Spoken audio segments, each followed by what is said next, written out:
In the Wild West, people survived in conditions that none of us would last a month in. Yes, winter is a test of endurance. When a snowstorm hits the Wild West, the outside world disappears to a roaring white haze. Visibility drops to zero, and temperatures plummet to deadly levels. Your dugout becomes your only refuge, a tiny island of life in an icy ocean. Inside, there is no electricity or running water, and food and fuel supplies are limited. For a week, maybe two, you will be cut off from the rest of the world. The only thing standing between you and the elements is thick walls of sod. Watch the video to the end to find out how a simple rope stretched from the door to the barn became a lifeline, and why the settlers' greatest enemy in the snowstorm was not the cold, but the silence. What if I told you that everything you believed about surviving a blizzard is incomplete? The main threat to the pioneer families was not just the piercing cold. The real battle took place in their minds, in complete isolation from the outside world. When the storm lasted for several days, the earthen house turned into a silent dungeon. The thick walls of turf hardly let any sound through. The only thing the inhabitants heard was the howling of the wind and the crackling of the fire in the stove. This almost complete silence, broken only by the roar of the elements, weighed heavily on the psyche. The absence of external stimuli sharpened the senses and caused anxiety. Every creak and rustle inside the house seemed to be a harbinger of disaster. Days merged into nights as the windows, if there were any, were covered with snow. The only source of light was a kerosene lamp or a homemade candle. Life in constant twilight disrupted natural rhythms and led to apathy. Any internal conflicts were exacerbated in such a confined space. People who were forced to live side by side around the clock had to show enormous patience. Any careless word could lead to tension. Maintaining a strict daily routine was not a matter of convenience, but of survival. A clear schedule, getting up, cooking, repairing tools, caring for the few livestock, helped to structure time. This created the illusion of control over the situation. Simple rituals were of great importance. Reading, singing, or storytelling together helped distract from the oppressive reality. These moments of unity strengthened the spirit and gave hope. For many, faith became their last refuge. Prayer and reading the Bible provided comfort and meaning to what was happening. This helped them cope with feelings of helplessness in the face of the mighty forces of nature.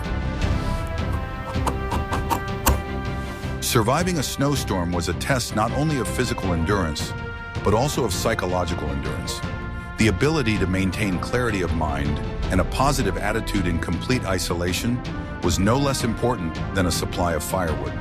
A wall of turf protected the body, but strength of spirit had to be built up independently. We would be very interested to hear your opinion. What do you think would be the most difficult thing for a modern person in such a situation?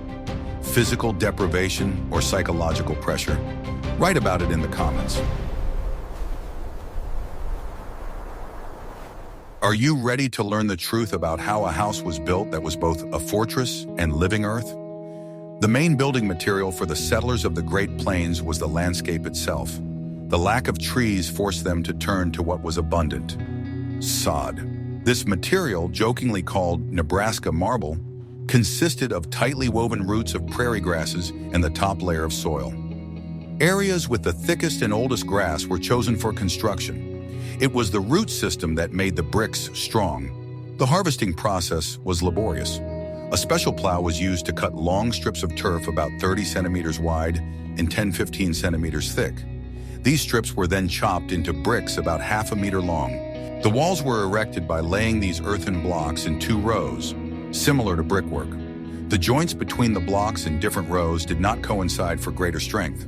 The space between the rows was sometimes filled with loose earth for additional thermal insulation. Such walls were incredibly thick, sometimes reaching up to a meter in width. They had phenomenal thermal inertia. In summer, such a house was cool, and in winter, it retained heat from the stove very well. Window and door openings were a real luxury. Glass and processed wood were expensive, so windows were made small. They were often covered with oiled paper or cloth, which let in a little light but did not protect well from the cold. The floor in most dugouts was simple, packed earth. Over time, it could be covered with boards if the family had the means to do so. But in the early years, many lived literally on the ground. Building such a house took several weeks and required enormous physical effort. The whole family took part in the work. It was the first and most important step for survival in a new, inhospitable land. Despite its simplicity, the earthen house was a surprisingly strong and durable structure. It could stand for decades, reliably protecting its inhabitants from the summer heat and winter storms. It was an ingenious engineering solution born of necessity. The walls were strong, but the house had one very vulnerable spot that caused its owners a lot of trouble. In the next chapter, you will learn why the roof of an earthen house was both a protection and a constant source of problems. I will reveal the settlers' best-kept secret, why the roof of the dugout was their biggest headache. While the turf walls were a model of reliability, the roof construction was a constant compromise between strength and availability of materials. It was the Achilles heel of the entire structure. The roof was based on the few logs that could be found or purchased. Most often, logs from cottonwood trees growing along rivers were used. They were not very strong, but there were simply no other options. A layer of branches, brushwood, and tall steppe grass was laid on top of the logs. This layer was supposed to hold the main element, layers of turf. The roof, like the walls, was covered with earthen blocks. This construction was extremely heavy. During heavy rains or snowmelt, the turf absorbed moisture, and the weight of the roof increased many times over. There was always a threat of collapse. But the main problem was constant leakage. It was impossible to achieve perfect waterproofing. After each rain, the roof continued to drip for several days, turning the house into a damp and uncomfortable place. Along with the water, soil also seeped through the cracks. Fine dust and dirt constantly fell from the ceiling. This was a serious problem when cooking and keeping the house clean. Grass often began to grow on earthen roofs. In summer, this gave the house a picturesque appearance and served as additional camouflage in the terrain. Some settlers even mowed the grass on their roofs. Over time, the roof became home to various small creatures. Mice and other rodents could gnaw through it. This compromised the integrity of the structure and created additional problems. Repairing the roof was a constant task. It was necessary to regularly fill in gaps, replace rotten branches, and lay new layers of turf. It was a never-ending battle against the forces of nature and gravity. Despite all its shortcomings, this living roof served its main purpose. It protected against wind and cold. The settlers put up with its imperfections because there was simply no alternative.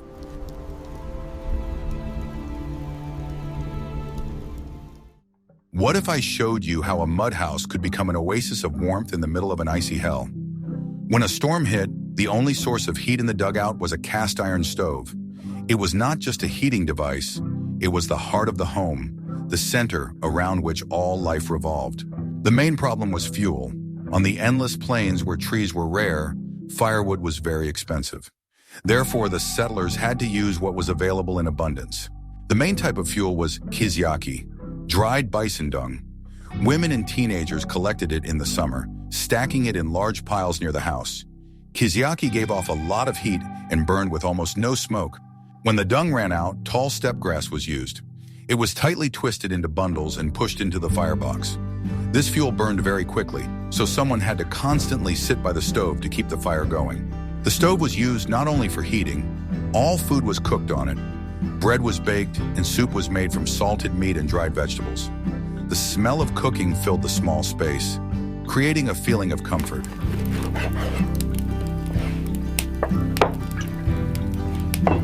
Wet clothes and shoes were dried around the stove.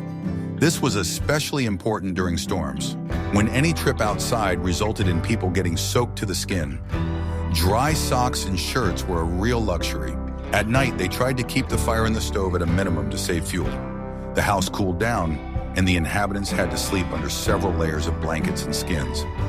Lighting the stove in the morning was the first and most important task. The heat from the stove was distributed unevenly throughout the house. It was hot closer to it, while the far corners could remain cold. The family instinctively gathered around the source of heat.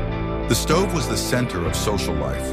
In the evenings, by lamplight, the family gathered around it to talk, repair tools, or simply sit together in silence. This warmth was not only physical, but also emotional. Thanks to thick earthen walls that retained heat well, even a small stove could maintain a tolerable temperature inside. This combination of primitive technology and unique housing properties allowed people to survive the most severe frosts. The stove provided warmth, but food and water were also necessary for survival. In the next chapter, you will learn how the settlers built up their supplies to survive weeks of complete isolation. Surviving a storm lasting several days was impossible without careful planning and stockpiling. Every family knew that with the first snowfall, they could be trapped for weeks. Preparing for winter was the main activity throughout the summer and fall. The diet consisted mainly of foods that could be stored for a long time without a cellar. These were flour, corn grits, beans, and dried peas. They were stored in sacks, trying to protect them from moisture and rodents. Meat was prepared for future use. Beef and pork were salted in barrels or smoked. Salted meat was tough and very salty, and had to be soaked for a long time before cooking, but it could be stored for months. They also tried to preserve vegetables from their small gardens. Potatoes, onions, and root vegetables were stored in an earthen cellar, if they managed to dig one. Pumpkins and squash could be stored in a cool corner of the house. Fruit, if available, was dried. Apples, berries, and wild plums picked in the summer became a valuable source of vitamins in the winter. They were used to make compotes and pie fillings. Sugar and salt were purchased goods and were highly valued. They were used sparingly. Coffee was also a luxury, often replaced by a drink made from roasted barley or chicory.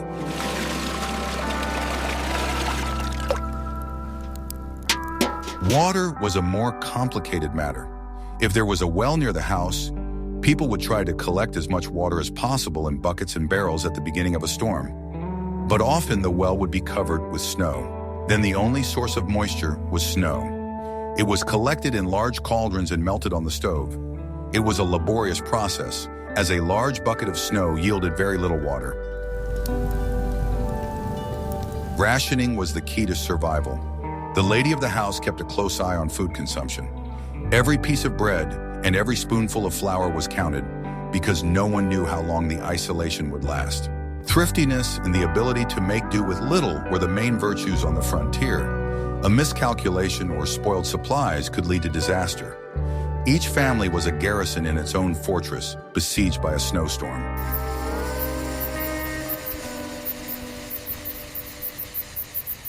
Guess what was the most dangerous thing in the house during a blizzard? The elements raged outside, but the most insidious enemies awaited the family inside the dugout.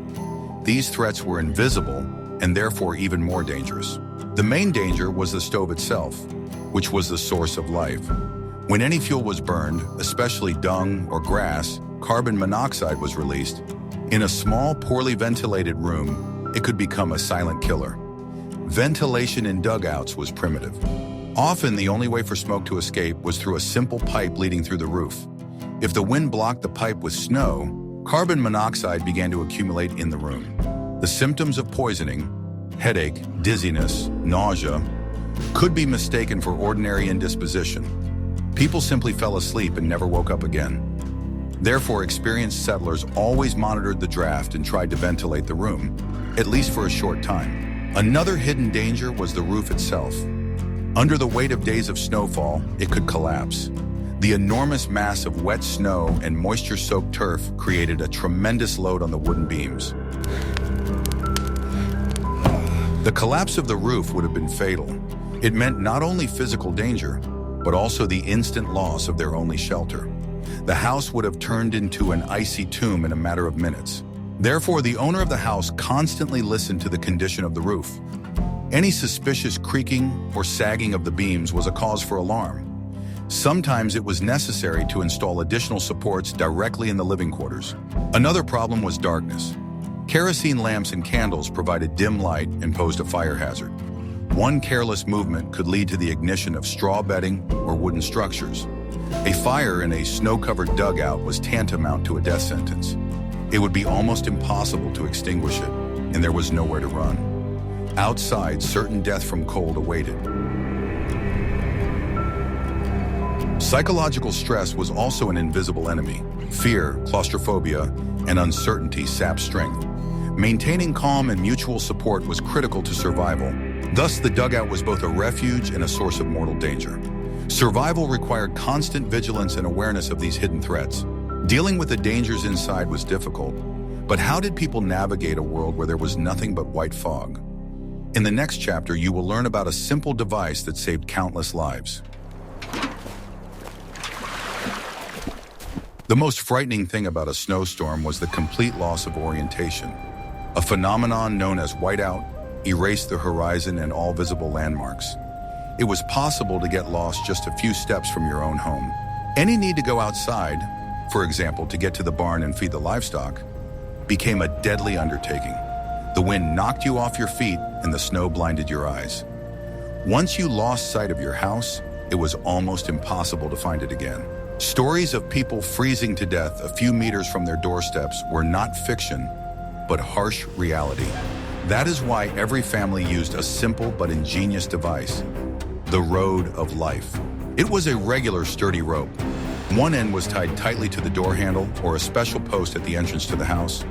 The other end was stretched to the barn, where the livestock and hay supplies were kept.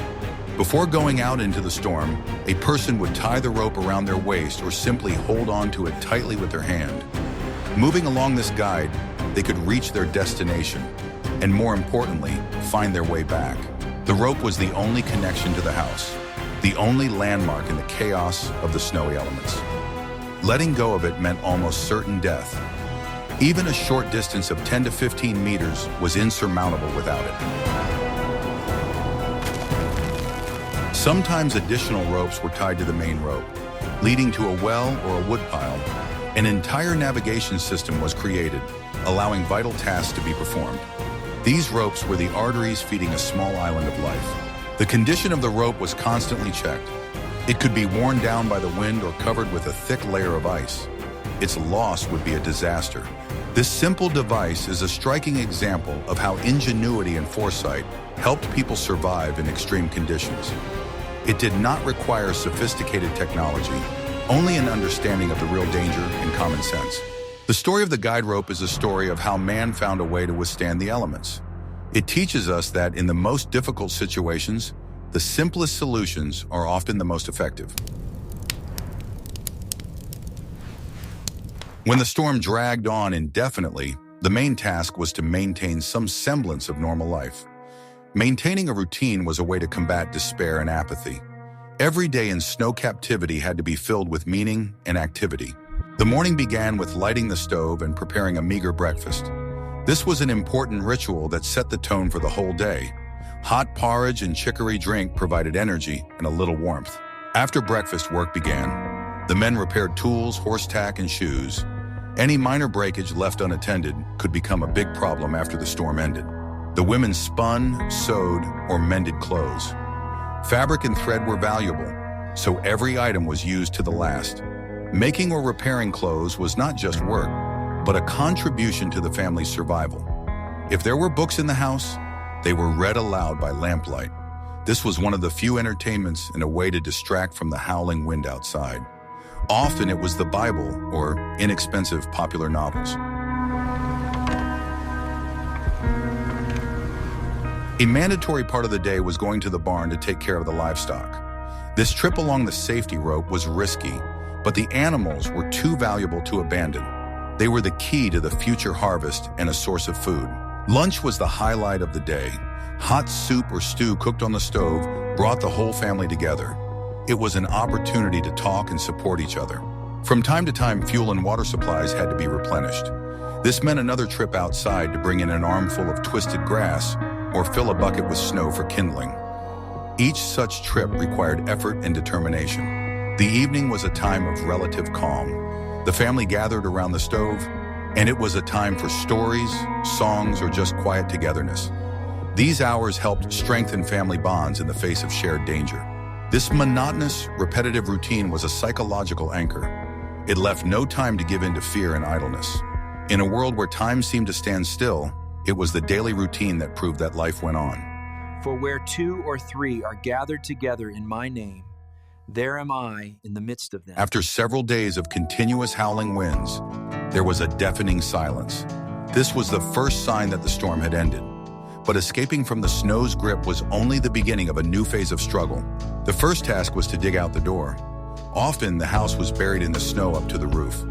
We had to climb out through the chimney or cut a way out through a window if there was one. The world outside was unrecognizable.